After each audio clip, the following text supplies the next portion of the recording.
everybody, this is Miss Cress, and today I'm going to be reading you What's the Recipe for Friends by Greg Williamson, illustrated by Greg Abel. What's the recipe for friends? When Freddie and his family moved to a new town, he got to bring his frog, Fernandez.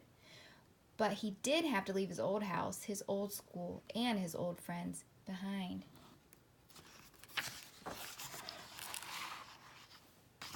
Freddie and his family moved into a nice new home. He got to see his new school. It was cool, but one thing made Freddie worry. "Will I make friends?" Freddie asked his mom. "Of course," she told him. "I don't know if the kids in class will like me, though, and I don't know how to make new friends," Freddie explained. "Then I'll show you the recipe for friends," his mom answered. "I'll look for it while you and Fernandez unpack your toys."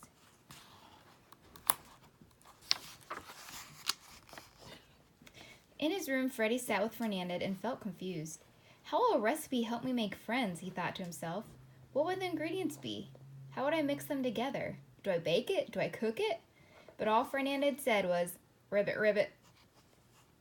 Freddie thought about the recipes that he knew. He could make macaroni and cheese. First, his mom put water in the pot, and it got hot on the stove. Next, Freddie got to pour in the whole box of noodles. When the noodles were cooked, his mom poured them in a special big bowl with little holes in them. The bowl let the water go down the drain, but not the noodles. Then it was Freddie's job to put in a big spoonful of butter, a cupful of milk, and a packet of cheese. Last, Freddie stirred it all up, and the macaroni and cheese was done. He could almost taste it now. Freddie still wanted to know, what's the recipe for friends? Can I really make friends?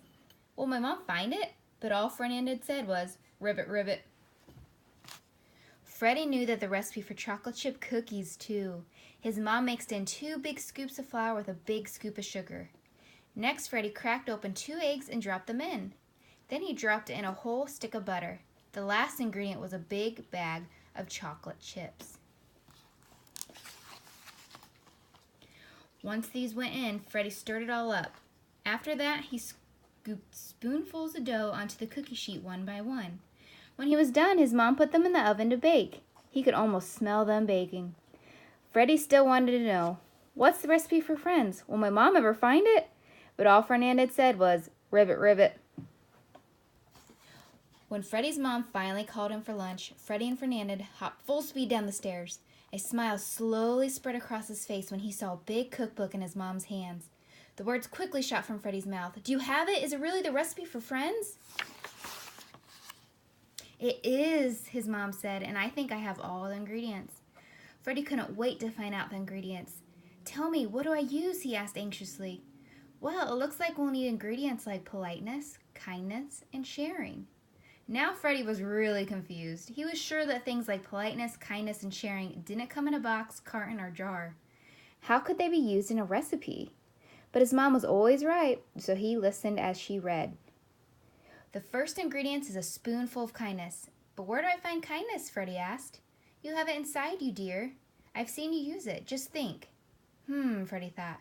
"Like when I say nice things or do nice things for other people?" he wondered out loud. "That's right," his mom said. "The next ingredient is a big scoop of politeness." "A scoop of polite?" Freddie asked. "Do you mean like when I say please or thank you, or when I listen without interrupting?" "Right again," Fred's mom said. "You also need 2 cups of sharing." "I get it," Freddie announced. "I share my ball at the park and I share my markers at school." "Yes, and don't forget a pinch of taking turns," his mom reminded. "Like on the swings or when I play video games?" "You've got it," said Mom. But there are some ingredients that could spoil the recipe, like teasing, hitting, whining, tattling, or complaining. Try not to let those get mixed into the recipe. Freddie was excited about using all his ingredients when school started. That weekend seemed to last forever.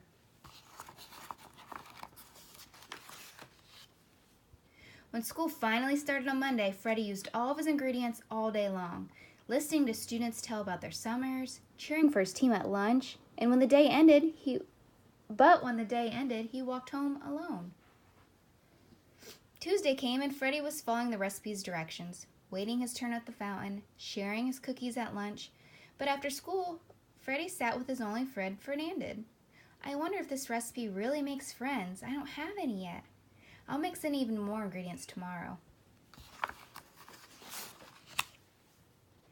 Wednesday was waiting and Freddie was ready, being polite, kind, and sharing all day long. But after the school bell, Freddie's walk home was all alone. It seemed even farther. Even Fernando hopping down the driveway didn't cheer him up. He could hear everyone else having fun. As he opened the door, his mom was already asking, "How was your day?" He had to tell how he really felt. "Mom, I'm using all the ingredients you told me, but I'm not making any friends." "Don't give up yet," his mom said. "I'm sure you'll have friends before you know it." On Thursday, he still used all the ingredients, but he was starting to think about the long walk home. Just then, a boy named Billy walked up and said, "You live in that new house right by me. We can walk home after school." Could it be? Could the recipe really be working? Friday, Freddie had a lot more fun following the recipe. After lunch, he noticed a note on his desk. "Freddie, do you want to come over and play with me and Joey?" From Billy. The recipe really did work. Freddie made new friends. The end.